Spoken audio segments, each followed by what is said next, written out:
What kind of man asks for a divorce at his wife's mother's burial while she's 7 months pregnant? People say you can tell when something is about to go wrong, but that morning in Modesto, California, it wasn't a feeling Naomi Benton could put into words. It was more like her body was tired in places grief doesn't normally touch. She stood near the burial plot with her hands pressed against her belly, her breath moving slow as she tried to steady herself. The air felt thick, almost humid, even though it was early. Family members gathered in small circles, whispering to each other, passing tissues, brushing raindrops from their jackets. Naomi wasn't paying attention to any of that. Her eyes were on a single spot, the polished mahogany casket that held her mother. She tried swallowing the knot in her throat, but it only tightened. She leaned slightly toward her husband, Ethan Caldwell, the man who was supposed to be her anchor. She slipped her fingers around his, hoping for a squeeze back, hoping for something warm, something human. But Ethan didn't move. He stood rigid, almost stiff, his eyes fixed somewhere far away, past the headstones, past the gathering crowd, past the moment she desperately needed him present. His jaw twitched slightly, but he didn't look at her, not even once. Naomi whispered, "Are you okay?" Her voice was small, fragile, the kind of voice that comes from a person who has run out of strength but has to keep going. Ethan let out a short breath, like she had annoyed him. "I'm fine, just tired." Tired. The word echoed in her mind. He'd been saying it a lot lately. Tired, stressed, busy, overwhelmed, and each time the distance between them grew a little more. She'd chalked it up to work, to late hours, to the baby coming soon, but standing here now, something felt off. Not wrong, not dramatic, just off. Her aunt, Lorraine, stepped next to her, handing her a clean tissue. "Sweetheart, if you need to sit, we can grab a chair." "I'm okay," Naomi said. "I just need a minute." Lorraine nodded softly and moved back, giving her space. Naomi turned again to Ethan, hoping this time he'd meet her eyes. Maybe he'd brush her cheek. Maybe he'd whisper he was here. Maybe he'd do anything at all. But Ethan's phone buzzed in his pocket. He flinched, just slightly, but enough for Naomi to notice. Enough for her to watch the color leave his face for a quick second before he took a slow step backward and dug the phone out. He shielded the screen with his hand, glancing down at it like he was hiding something. Naomi blinked. Was he seriously checking messages right now? She whispered, "Ethan, please, can you just be here with me?" He didn't answer. He slid the phone back into his pocket with a sigh, but even that tiny gesture felt like it cost him effort. And when he finally faced her, his expression wasn't tender. It wasn't supportive. It wasn't even sad. It was blank, as if he were watching a stranger's loss instead of living through his wife's. She felt her pulse rising, and the pain in her chest made it hard to breathe. Something was wrong. Something more than grief, more than exhaustion, more than the weight of the baby inside her kicking softly, like she could sense her mother's pain. Naomi whispered, "Can we talk after this? Please? I need to—" Ethan cut her off sharply. "Not now." His tone wasn't harsh, but the coldness behind it made her shiver. The pastor began speaking, his voice floating through the rows of mourners as the first few drops of rain hit the grass. People pulled jackets over their heads, but nobody stepped away. Naomi stayed still, staring at her mother's name engraved on the brass plaque, trying to let the words being spoken comfort her. But they felt far away. Ethan shuffled his feet. He glanced sideways, and Naomi saw it again. That distant look, the one a person gets when they're somewhere they don't want to be. She whispered, "You've barely looked at me all week." This time, Ethan's expression cracked. Only slightly, but enough for her to see irritation replace emptiness. "Naomi," he muttered, "can we not do this here?" "Do what?" she asked softly. He opened his mouth, then stopped. His hand twitched. His eyes flicked toward the parking lot for half a second before he looked down at the ground, and that's when Naomi's stomach tightened in a way that had nothing to do with the baby. A sinking, quiet realization settled inside her. Ethan wasn't tired. Ethan wasn't stressed. Ethan wasn't overwhelmed. Ethan didn't want to be here. Not with her. Not today.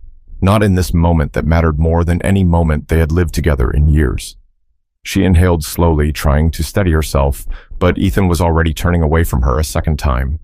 She felt something inside her shift, something she couldn't name yet. But it was heavy, heavier than the grief, heavier than the rain. But what Naomi didn't know, not yet, is that this heaviness was only the beginning, and that the truth Ethan had been hiding was waiting right behind the next moment, ready to hit her harder than anything grief had done to her that morning. But before she finds out, someone else is about to make a move that changes everything. The pastor's voice faded into the background as Naomi tried to steady her breathing. She focused on the rhythm of her baby shifting inside her, hoping it would help her stay grounded. But Ethan kept shifting his weight from one foot to the other, glancing around like he was waiting for something or someone. When the final prayer ended, relatives stepped forward to place roses on the casket.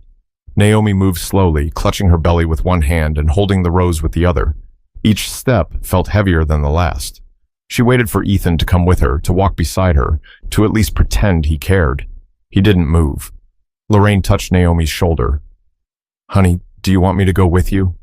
Naomi forced a small breath. "No, I need him." She turned back toward Ethan. He was staring at the ground, his hands buried in his pockets.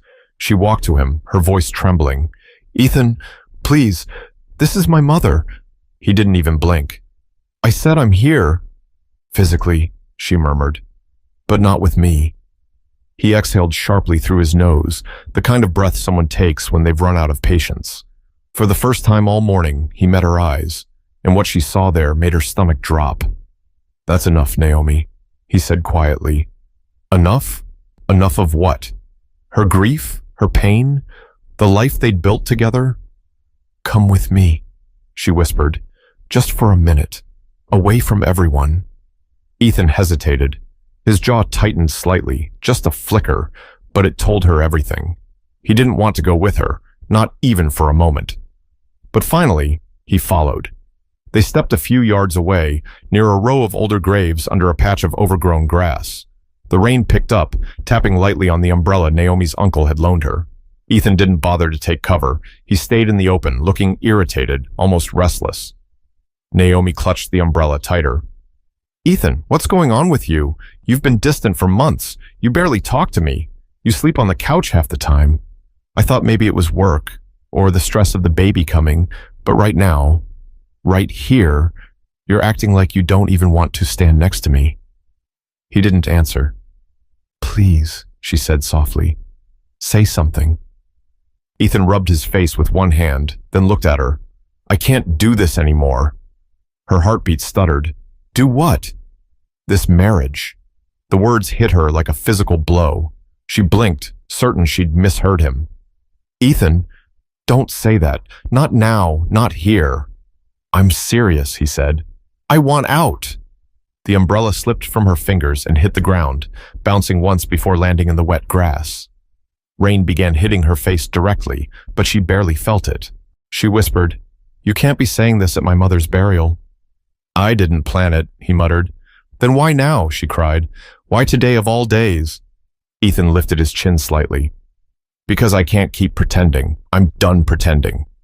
Naomi felt dizzy. Her hand instinctively went to her belly again, as if shielding the baby from the words slicing through her. "What changed?" she asked, her voice barely audible. He hesitated for a split second, long enough to confirm he was hiding something, but then he said, "Everything. I'm not happy. I haven't been for a long time." Her throat tightened. "So you leave me now? When I'm 7 months pregnant? When my mother is being lowered into the ground?" "I should have said something sooner," he replied, eyes shifting away. "But I didn't want to fight about it." She stepped closer, searching his face. "Is there someone else?" Ethan froze. Not dramatically, not obviously, but enough. Naomi's breath caught. "There is," she whispered. He didn't deny it. He didn't reassure her. He didn't even look embarrassed. Tears pooled in her eyes, spilling down her cheeks. "How long?" "Naomi, how long?" she repeated, her voice sharper. He swallowed. "Almost a year." The world spun. The weight of the moment crushed her. Her knees buckled, and she grabbed the nearest headstone to steady herself. Lorraine rushed toward her, shouting her name. A few relatives hurried over, surrounding Naomi as she shook uncontrollably. "What did you do to her?" Lorraine snapped at Ethan. Ethan stepped back. "I told her the truth."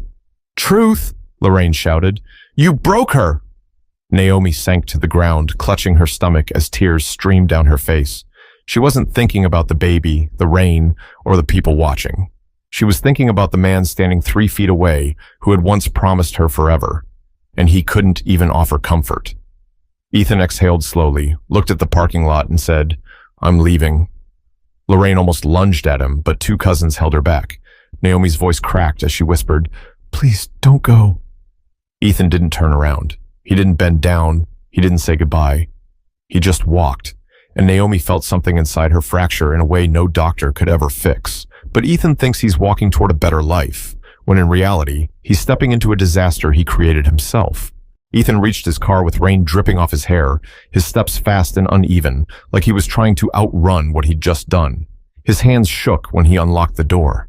For a second, he stared at his reflection in the window, eyes wild, chest heaving, as if even he couldn't believe the words that had come out of his mouth. But instead of going back, instead of checking on his pregnant wife who had collapsed on the wet ground, he pulled out his phone. A message sat on the screen. Claire, are you coming? I can't wait much longer. His jaw clenched. He typed back quickly. Ethan, leaving now. He climbed into the driver's seat and slammed the door. The silence inside the car wrapped around him. No crying, no pastor's voice, no whispers from relatives looking at him like he was a monster. He almost felt relieved. Almost. He started the engine and pulled onto the street, heading across town toward a small rental house on Tully Road. The windshield wipers swiped away the rain, but not the image of Naomi falling to her knees. He gripped the steering wheel harder. She'll be fine, he muttered to himself. She has her family. He said it again, louder this time. She'll be fine. But the words didn't sound right. They felt thin, weak. Still, he kept driving. The house came into view, a tiny one-story with chipped white paint and a sagging porch. Claire hated how it looked. She wanted Ethan to get them a bigger place, something with more light, more space, more money. But Ethan could barely afford the rent now that he was splitting expenses between 2 lives. He parked and took a long breath before knocking on the door. Claire opened it almost instantly. Her blonde hair was pulled into a messy bun, and the oversized t-shirt stretched tightly over her 8-month belly. She looked tired, swollen eyes, swollen ankles. But when she saw Ethan, she cracked a smile. There you are, she whispered, reaching for his shirt. He stepped inside. She closed the door behind him. She kissed him first, quick and hungry, but when she pulled back, she studied his face like she was searching for clues. What happened? You look shaken. Ethan forced a tight smirk. I told her. Claire's eyes widened. You did? Yeah, it's done, he says. So it died, he said, brushing rain off his jacket. I told Naomi I want a divorce. Claire placed her hands on her belly, almost relieved. Finally, I didn't think you'd actually say it today. He shrugged. Had to happen at some point. She raised an eyebrow. At a burial? Ethan, that's not exactly... She cornered me, he snapped. Started asking what was wrong. She kept pushing. I couldn't keep lying. Claire tilted her head slightly. And how did she take it? He didn't answer right away. Instead, he walked toward the narrow kitchen, pretending to be focused on a glass of water. Claire followed him, one hand pressing into her lower back. Ethan, she said quietly. How did she take it? He swallowed hard. Not well. Claire let out a breath. She'll get over it. Maybe, he murmured, but her family watched the whole thing. Well, of course they'd be upset, Claire replied. You're leaving a pregnant woman at a cemetery. Nobody's going to clap for you. Ethan shot her a glare. You wanted this. Claire held up her hands. I wanted you to make a decision. I didn't tell you to announce it while she was crying over a casket. He ran a hand through his hair. She kept pressing. I couldn't breathe. Claire moved closer. You're here now. That's what matters. But something shifted in her tone. Something that wasn't softness. It was closer to possession, as if taking him from Naomi wasn't enough. She needed him entirely. Sit down, she said, guiding him to the couch. Tell me everything. Ethan sank onto the cushions. He took a slow breath. She asked if there was someone else. Claire's expression tightened. And? I didn't lie, he said. I told her yes. Claire blinked. You told her about me? Not by name, he replied. But she knows. Claire rested a hand on her belly again. Well, that's that. She'll get used to it. She doesn't really have a choice. He flinched at the words. She's 7 months pregnant. Claire frowned. And so am I. He looked at her, really looked at her, and for the first time something uneasy flickered inside him. Not regret, not guilt, just uncertainty. Claire was wonderful at first, funny, bold, full of energy. He'd felt alive around her, like he was 20 again. But now, with the baby almost here, she wasn't light anymore. She was pressure, constant pressure. When are you telling her about the baby? Claire asked. Ethan's blood ran cold. I'm not. She stiffened. Why not? Because she doesn't need to know right now. We're barely sorting out the divorce. Claire stared at him. You promised you'd tell her. He shook his head. I said I'd handle it. She crossed her arms. Ethan, she deserves to know. He snapped back. She can barely stand without crying. I'm not piling another thing on her.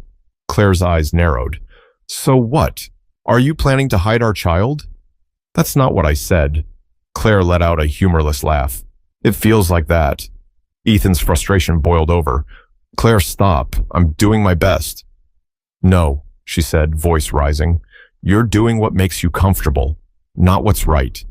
And now that things are real, you're scared. He stood up. I'm not scared. You're terrified, she shot back. Terrified of what people will think. Terrified of being judged. Terrified of consequences. He stared at her, chest tight. She wasn't completely wrong. Claire softened a bit, lowering her voice. I just need you to be all in, Ethan. For me. For this baby. You said you were choosing us. He rubbed the back of his neck. I did. Then act like it. For a moment, the room fell silent except for the rain tapping the window. Ethan looked at Claire. He looked at her swollen belly. He looked at the tiny living room that smelled faintly of baby powder and leftover spaghetti, and a quiet fear crept into him. A fear he couldn't put a name to. He'd walked away from Naomi thinking he was stepping into a fresh start. Instead, he'd stepped into a life already full of demands he wasn't ready to face. But this new life isn't finished, reminding him just how deeply he's tangled himself. And the next turn is going to hit him harder than he expects. Naomi lay in the back seat of her cousin's SUV while they drove her home, her cheek pressed against the cold leather. She wasn't crying anymore. She couldn't. Her body had drained itself completely. Her chest hurt from the sobs earlier, her throat burned, and her eyes felt swollen and raw. Lorraine sat in the seat beside her, holding her hand as if letting go would make Naomi crumble into pieces right there. Honey, slow breaths, Lorraine whispered. Nice and calm. Naomi nodded weakly. The baby nudged her ribs, a small reminder that she wasn't alone, no matter how hollow she felt. When they reached her house, Naomi stepped out slowly, one hand steadying her belly. The porch felt unfamiliar, as if she were walking into someone else's life. The curtains in the living room window were half closed. The doormat Ethan picked out last year still sat in front of the door. The garden hose he'd left tangled up last week was still lying in the yard. It all looked ordinary, but her world was ruined. Inside, her uncle helped her to the couch. Lorraine fetched a warm blanket, draping it over her shoulders the way Naomi's mother used to do whenever she felt sick. Naomi stared at the wall, words stuck in her throat. For a long moment, no one said anything. The room stayed quiet except for the soft hum of the air conditioner. Finally, Naomi whispered, "He didn't even look back." Lorraine squeezed her hand. "A man who can walk away like that, baby, he's not the one who deserves you." Naomi shook her head weakly. "I thought he loved me." Her uncle sat on the coffee table, leaning forward. "Love doesn't make someone leave you at a cemetery. That wasn't love. Whatever he was feeling, it wasn't love." The words stung, but not because they were harsh, because they were true. Naomi brought both hands to her face. "What am I going to do?" Lorraine moved closer. "You're going to breathe. You're going to take things 1 hour at a time. And you're going to remember that you have people who will walk through this with you." Naomi wiped her cheeks. "Was it something I did? Something I didn't do?" "No," Lorraine said firmly. "This is on him, not you." Naomi leaned back, her fingers trembling. She remembered the way Ethan had looked at her, cold, distant, irritated. She remembered how he flinched at his phone like someone was controlling him. She whispered, "He's been lying to me." Her uncle sat up straight. "About what?" "Everything," she said. "It wasn't just work. It wasn't stress. It was something else." Lorraine met her eyes. "Someone else." Naomi closed her eyes tightly. She didn't want to speak it out loud, but the truth pressed on her chest until she forced herself to say it. He didn't deny it. Silence filled the room. And then Naomi broke again. Not the screaming kind, not the collapsing kind.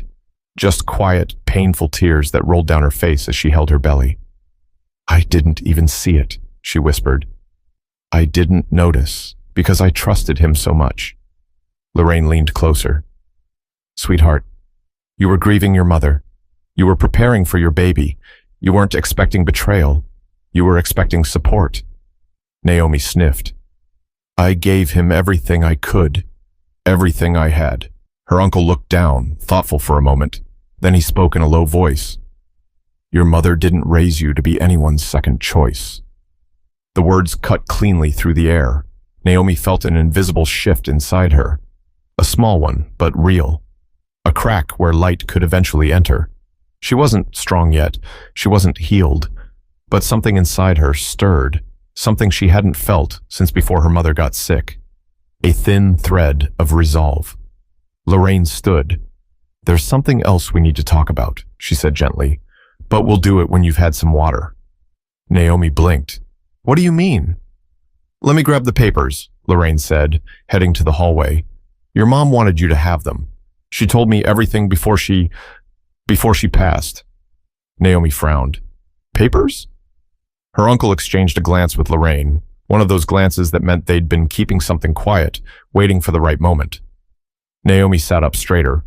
"What kind of papers?" Lorraine returned, holding a large envelope, thick enough to need rubber bands around it. She placed it carefully on Naomi's lap. "Your mother left something behind," Lorraine said softly. "And she made me promise to give it to you after today." Naomi stared at the envelope. Her heart thudded painfully. "What is this?" "Everything she never told you," her uncle said. "Everything she didn't want you and Ethan to depend on." Naomi swallowed hard. The weight of the envelope felt unreal. "I don't understand." "You will," Lorraine murmured. "And, Naomi, this is going to change things." Naomi touched the edge of the envelope with her fingertips, not ready to open it yet. Her voice trembled as she asked, "Is it bad?" Lorraine shook her head slowly. "No, sweetheart. It's the opposite." Naomi exhaled shakily. For the first time since the cemetery, something in her chest loosened, just a little. She didn't know what was inside. She couldn't imagine anything helping her right now, not after losing her mother and her husband in the same hour. But Lorraine's expression wasn't pity, it was reassurance. And that alone made Naomi's pulse quicken. But before she opens those papers, the truth about her mother and her own future is about to turn everything upside down. Naomi stared at the thick envelope on her lap as if it might start moving on its own. The room felt heavier, quieter. Even the air conditioner seemed to hush itself. Lorraine sat beside her, gently rubbing her back, while her uncle watched with a steady expression that hid more emotion than he let show. Naomi finally whispered, "Can someone open it for me? My hands are shaking too much." Lorraine nodded. "Of course, honey." She slid off the rubber bands and opened the flap. Inside were several neatly stacked documents, some typed, some handwritten. A few had official seals from banks Naomi had never heard of. Lorraine laid the first page on the coffee table. Naomi hesitated. "What is all this?" Her uncle leaned forward. "Start with this one," he said, handing her a single sheet printed with a law office header and a date from just 2 weeks ago. Naomi took a deep breath and read the top line aloud. "This is the last updated will and testament of Teresa Benton." Her voice cracked halfway through her mother's name, but she forced herself to continue. She owed her mother that much. Lorraine reached over and pointed to a paragraph half down the page. "Start there." Naomi followed her finger and read slowly. "I leave my entire estate, including all properties, investments, accounts, and personal holdings, to my daughter, Naomi Benton." She frowned. "Entire estate? What estate?" Her uncle let out a breath. Naomi, your mother didn't live the life you thought she did. Naomi blinked. She worked at the hardware store for 20 years. That was by choice, Lorraine said. She didn't need the money. She liked the work. It kept her grounded. Naomi shook her head. This can't be right. We barely made rent when I was a kid. That's because she was saving everything, Lorraine replied softly. Your mother lived modestly because she didn't trust people's intentions. She wanted you to grow up strong, independent, not expecting anyone to hand you anything. Naomi stared at the paper again, her pulse pounding harder. How much are we talking about? Lorraine reached for another document, a financial summary printed across 3 pages. She set it gently in front of Naomi. You might want to sit back, her uncle said. Naomi swallowed hard and flipped the first page. There were columns of numbers, lists of assets, property addresses, investment accounts, and something about tech shares purchased decades ago before any of the companies were worth anything. When she reached the bottom of the second page, her breath stopped. Her voice came out thin and quiet. This says, $512 million? Lorraine nodded. That's the last valuation her lawyer gave. Your mother built it slowly, carefully, over years. Some of those investments multiplied beyond anything she expected. Naomi's ears rang. She wasn't sure if she was breathing. Her uncle leaned closer. Your mother wanted to tell you earlier, but when she got sick, she wanted to protect you. She wanted to wait until the right moment, a moment when you needed strength the most. Naomi's eyes filled again, but this time the tears felt different, less like heartbreak and more like disbelief wrapped in grief. She never said a word, Naomi whispered. Not once. She didn't want Ethan knowing, Lorraine said carefully. She didn't want him or anyone shaping your future for their own benefit. Naomi flinched. You think she didn't trust him? Lorraine hesitated. Then she said, Your mother had good instincts. Naomi looked at the documents again. Her entire life, every struggle, every sacrifice her mother made, suddenly took on a new shape. Her mother hadn't been poor. She'd been careful, strategic, protecting her daughter's future from the wrong people. Her uncle cleared his throat. There's more. Naomi's heart thumped. More? Lorraine picked up a smaller envelope with Naomi's name written in her mother's handwriting. Curved, neat, familiar. Naomi's breath caught. She wrote you a letter, Lorraine said softly. Naomi took it with trembling hands. She closed her eyes before opening it, bracing herself for whatever came next. Then she unfolded the page. Her mother's voice came alive in her head with the first sentence. My sweet Naomi, if you're reading this, it means I'm no longer with you, and I'm sorry for leaving you so soon. Naomi pressed her hand to her mouth. Lorraine reached out, squeezing her shoulder gently, but urging her to keep reading. I spent my life teaching you how to stand on your own feet because I knew one day you might need to. People can surprise us, with kindness, yes, but also with selfishness. I didn't want anyone taking advantage of your heart. You give so much, too much sometimes. I wanted your future safe, no matter who stayed or who walked away. Naomi blinked rapidly, trying to see the words through her tears. I didn't want the world or any man to have power over your peace. This inheritance is for you and your child, not for anyone else. Use it wisely, protect it, and remember your worth. A tear slid down Naomi's cheek as she whispered, Mom. She read the final line slowly. You were born to rise above pain, not drown in it. Naomi lowered the letter onto her lap, her chest tightening in a way that wasn't panic. This time it was something deeper, something awakening. Her uncle leaned forward. You're not alone, Naomi, and you're not broken. You're about to step into a life your mother built with love and foresight. Naomi wiped her face, breathing shakily. She saved all this for me? Yes, Lorraine said. For you and your baby. For the first time since the burial, Naomi sat up taller. The grief was still there, still aching, but it was no longer the only thing filling her. There was something else now, something steady, something powerful. She didn't feel healed, but she felt supported, and that was enough for the moment. But while Naomi is beginning to recover, Ethan is about to discover the kind of truth that doesn't just sting. It cuts deep enough to haunt him. Ethan sat on the edge of Claire's couch, with his elbows on his knees, staring at the floor like it might give him answers. Claire shuffled back and forth between the kitchen and the living room, one hand pressed against her lower back. Her breathing was sharp, irritated. The house felt smaller than ever, tighter, warmer, tense in a way Ethan could no longer ignore. "So," Claire said, breaking the silence, "what's the plan now? You're staying here full time?" Ethan dragged a hand over his face. "I don't know." Claire stopped mid-step. "What do you mean you don't know?" "I mean, I need time," he muttered. Claire scoffed, slow and loud. "Time? Ethan, I'm 8 months pregnant. This child could come any—" "I know," he snapped, his voice louder than he intended. He shut his eyes, letting out a breath. "Claire, everything is happening at once. Naomi just lost her mother. Claire pointed at him with a trembling hand. "You walked away. You made that decision. And you pushed for it." "I pushed because you said you were unhappy," Claire fired back. "You told me you couldn't stay with her anymore." Ethan stood up. "I didn't expect it to feel like that." "Like what? Guilt?" she demanded. "Second thoughts." He looked away. That was answer enough. Claire folded her arms over her belly, her voice turning sharp. "Don't even think about backing out on me now. I won't let you." Ethan glared. "I'm not backing out. I'm just overwhelmed."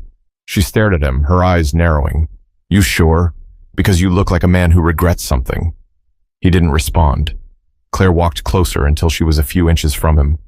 "Do you love me, Ethan?" His throat tightened. "Yes."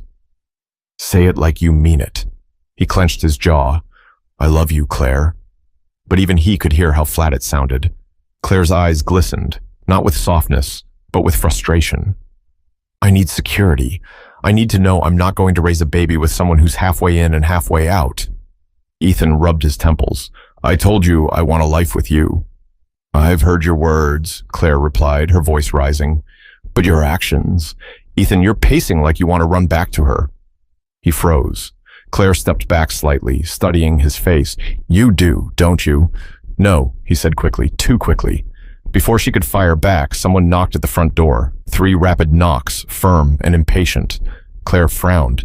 "Were you expecting someone?" "No," Ethan said, confused. He opened the door, expecting maybe a delivery driver or a neighbor. Instead, he found Troy, Naomi's older cousin, standing on the porch with rain still dripping from his jacket. Troy wasn't smiling. He wasn't angry either. He looked controlled. Too controlled, which was worse. Ethan swallowed. "Troy, what are you—" "We need to talk," Troy said. Ethan stepped outside and closed the door halfway behind him.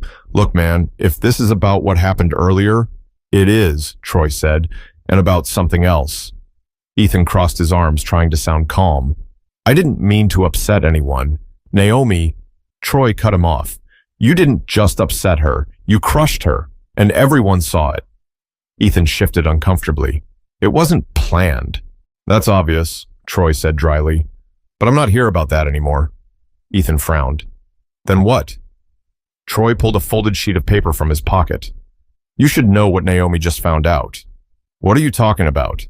Troy lifted the paper and tapped it once. "Her mother's will." Ethan blinked. "Her will? Why would that involve me?" Troy didn't sugarcoat it. "Because Naomi just inherited $500 million. Ethan's breath hitched. "What?" he whispered. "She's the sole heir," Troy said bluntly. "Properties, investments, accounts, everything." For a moment, Ethan couldn't speak. $500 million? Naomi? Naomi, who clipped coupons and refused to buy brand-name cereal? Naomi, who saved every spare dollar for the baby? Naomi, who had once cried because they couldn't afford a better apartment? He shook his head. "No, that can't be right." "Read it yourself if you want," Troy said, holding up the paper. "She didn't even know until today. Lorraine showed her the documents." Ethan reached for the paper, but Troy pulled it back. "She doesn't want you touching anything that belongs to her now," Troy said firmly. "And I'm here to tell you, don't try it. Don't come around acting sorry. Don't pretend to care. She's done." "I'm not after her money," Ethan snapped, though the words sounded thin even to him. Troy raised an eyebrow. "Maybe not yesterday, but now, Who knows? Ethan's pulse hammered in his ears. The porch felt too small. The air felt too warm. His stomach twisted like he was suddenly sick. Naomi, quiet, gentle, loyal Naomi, was now worth more than he could comprehend, and he had walked away from her an hour earlier. He whispered under his breath, "She didn't tell me." "Of course she didn't tell you," Troy replied. "Her mother didn't trust you, and look how right she was." Ethan stepped back a little, stunned. Troy's eyes hardened. "Stay away from Naomi, and stay away from the baby." He turned and walked down the steps toward his truck, leaving Ethan frozen on the porch. Inside, Claire watched through the window, her expression changing as she read Ethan's body language. Shock, confusion, panic, and something else she had never seen on his face before. Regret. Ethan slowly walked back inside. Claire didn't even let him sit before asking, "What did he say?" Ethan stared at the floor. Her mother left her everything. Naomi just inherited more than $500 million. Claire blinked. "You're joking." "No," he whispered. "I'm not." Claire's face went pale. "You mean Naomi? Naomi Benton is a multimillionaire?" "Yeah," he said quietly. "She is." Claire pressed her hand against the wall to steady herself. "So, you left your pregnant wife right before she found out she's incredibly wealthy?" Ethan didn't answer. He didn't have to. His silence filled the room like fire. Claire let out a slow, shaky breath. "Ethan, what did you do?" He ran both hands over his face, his voice trembling for the first time. "I made the biggest mistake of my life." But this is only the beginning of the fallout, because regret has a way of growing teeth, and Ethan is about to feel every single bite. Ethan didn't sleep that night. He lay on Claire's stiff couch with his arms crossed over his chest, staring at the ceiling until the dark slowly shifted into morning light. Every few minutes, he replayed the burial scene in his head. Naomi collapsing, relatives shouting at him, the rain falling over everything like the sky itself was disappointed in him. And then Troy's voice echoed, "She's the sole heir. Everything is hers. $500 million. The number pressed on him like a weight he couldn't push off. Claire walked into the living room around 7, barefoot, her hair messy, eyes swollen from crying. She leaned against the doorway, studying him. "You didn't sleep," she said. "No," he muttered. She crossed her arms. "So, what are you thinking?" He didn't answer right away. "I don't know," he admitted. "Everything's changed." Claire tilted her head, a bitter twist in her expression. "Changed for who?" "For everyone," Ethan said quietly. Claire let out a humorless laugh. "Don't play dumb, you're talking about her." Ethan rubbed his face. "I'm trying to figure out what to do." "Do?" she repeated sharply. "You're not doing anything. You're not going back to her." "I didn't say I was going back." "You're thinking about it," she snapped. "I can see it all over your face." Ethan stood up. "She's carrying my child, Claire." "And I'm carrying your child too," Claire shot back. 8 months pregnant, Ethan, and now you're standing here acting like you've just discovered a new direction in life. "It's not that," he muttered. "Then what is it?" she demanded. "Say it." He took a long breath. "I shouldn't have left her like that." Claire's jaw tightened. "Because she's rich now? That's what this is." "No," he said sharply. "Because she's hurting. Because I made her collapse at her mother's burial." Claire narrowed her eyes.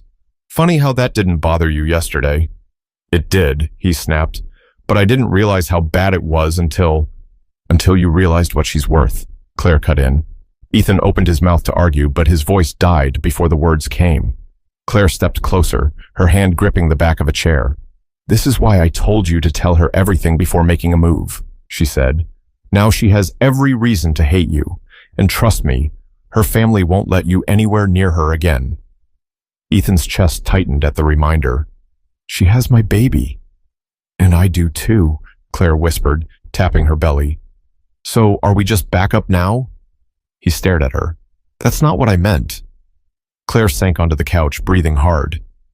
"Ethan, I know you. You think you're confused, but deep down you know exactly what you want." "What does that mean?" he muttered. "It means you're regretting the wrong thing," she said.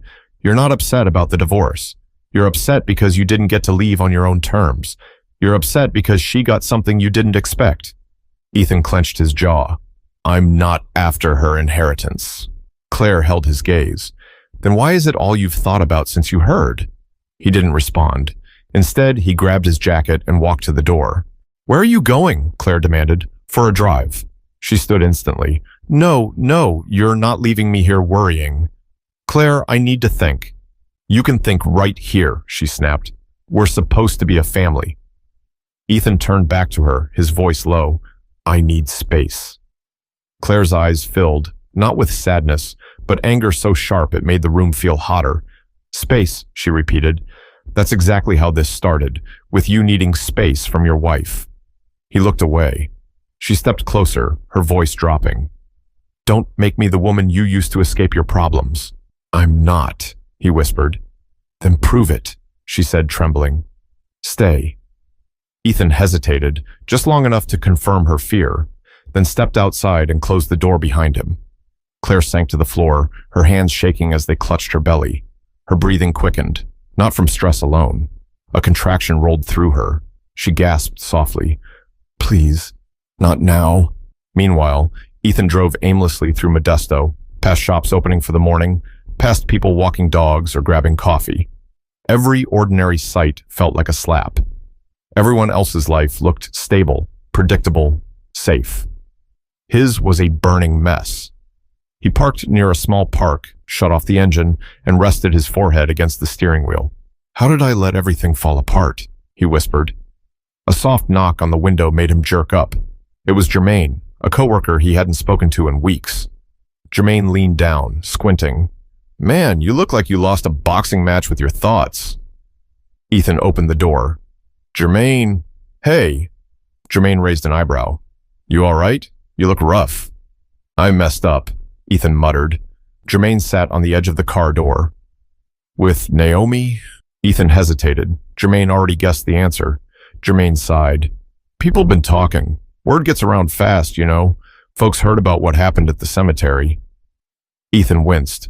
I didn't plan for it to go that way. Nobody plans something like that, Jermaine said. But you did it, and you gotta live with it. Ethan swallowed. She inherited a lot. Jermaine shrugged. And I didn't know. So, Jermaine repeated, that don't change the way you treated her. The truth cut deeper than Ethan expected. Jermaine stood fully now, crossing his arms. Listen, man, you wanted another life. You wanted Claire? Then stick to your choice. But don't go crawling back to Naomi because her situation changed. That's not why... Jermaine held up a hand. Then sit with your actions. Don't try to fix them with money. And don't mess up her peace again. Ethan stared at the ground. Jermaine stepped back. You can't undo what you did. You gotta deal with it. Without waiting for a reply, he walked away. Ethan leaned against the car, his chest tight. For the first time, he saw his choices without excuses. He hadn't just walked away from Naomi. He had walked away from the life he was supposed to build with her, and now he was realizing the price.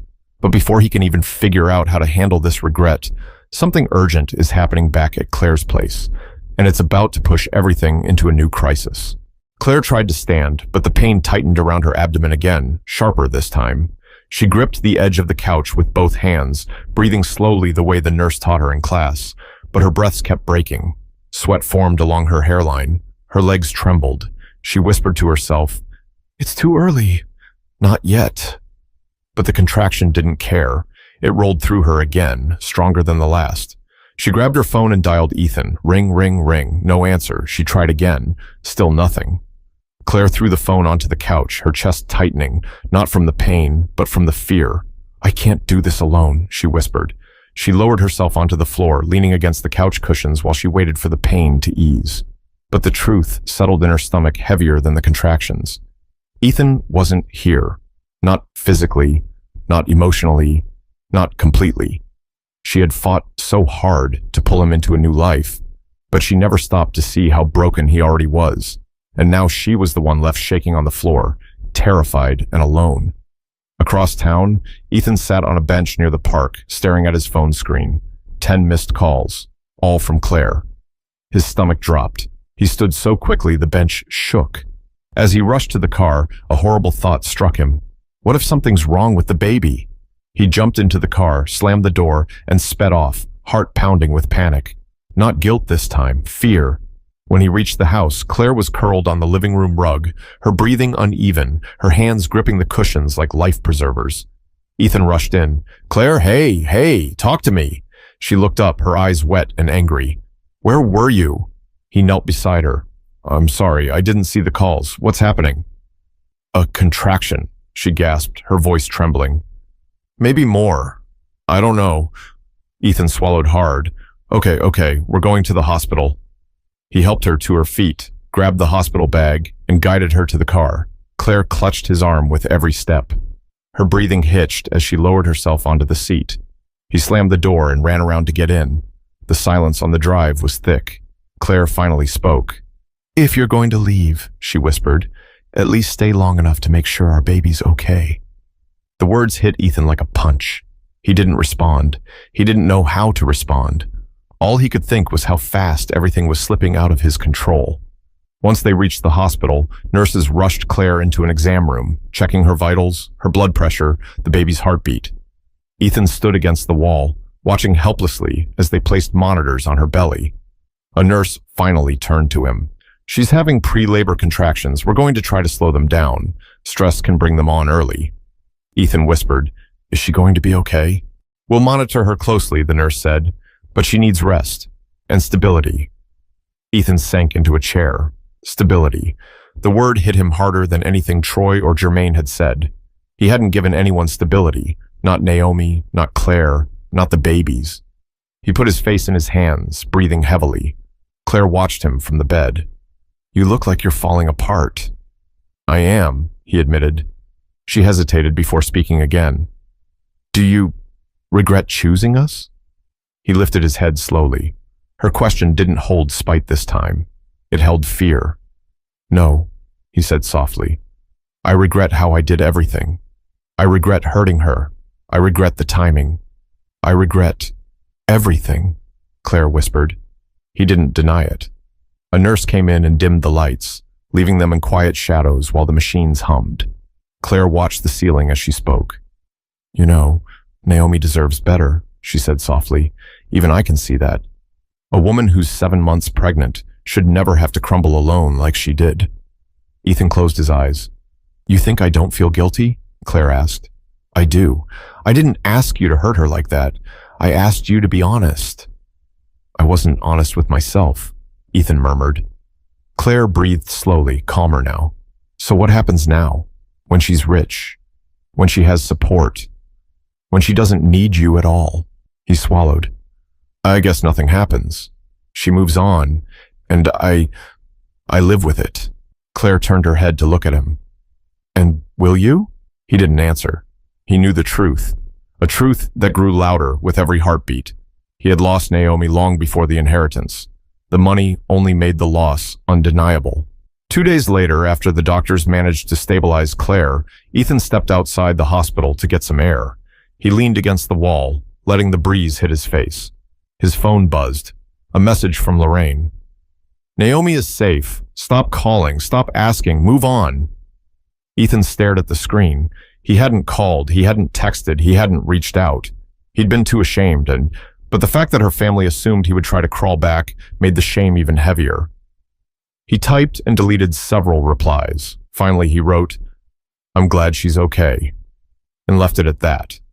He looked out at the parking lot, watching cars come and go, people living normal lives, people with second chances he no longer had.